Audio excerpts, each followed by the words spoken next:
Simon and I, everybody in the broadcast media has been talking about what Ronaldo has said to Piers Morgan. Yesterday the headline was that he felt Manchester United had betrayed him.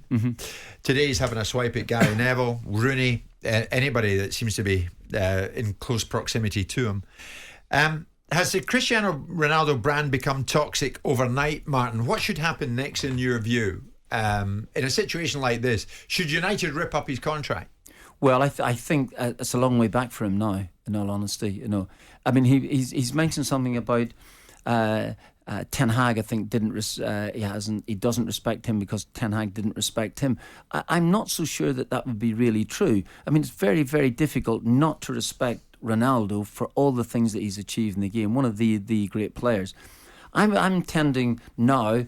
If you'd asked me this question 35 years ago, it might have been a different issue. I might have been looking at it from a player viewpoint. So I'm looking at it from a managerial side, for instance. And so Ten Hag picks up a newspaper, something like this, and find out that a player of that calibre doesn't respect him.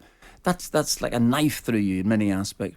I remember an example that I could give, or try and draw some sort of analogy. So very briefly, I was doing some punditry work in the summertime in 2008 in Vienna, where I think the Euros were being played at that time, both then in Austria and in Switzerland. And so I pick up this newspaper, and it's Gareth Barry, whom I got on really well with, and I thought I did help him try and get into the England squad when I became manager of Aston Villa. And he was playing splendidly for us, but I think he thought his time was up. So very briefly, he was criticising me for being out there while I wasn't actually helping conduct a move to Liverpool for him. So I found that really awkward. So he was critical in the article of the newspaper that I shouldn't be there. I should be actually back home, helping him get him moved to Liverpool, which I didn't really want to do anyway.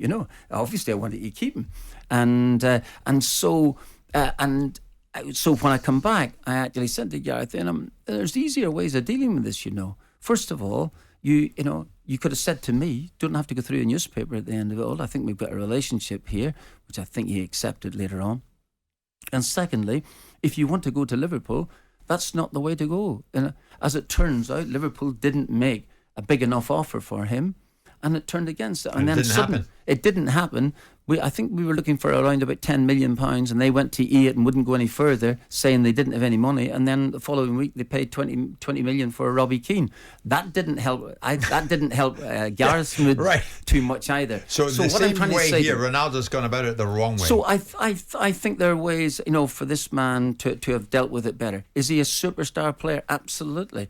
But I suppose from a managerial side, if you are going to take a stance with him, then make sure that whoever comes into your team does well and the results go in your direction, which wasn't actually happening in the early part of proceedings, So I can understand the difficulty coming from a managerial side. Same.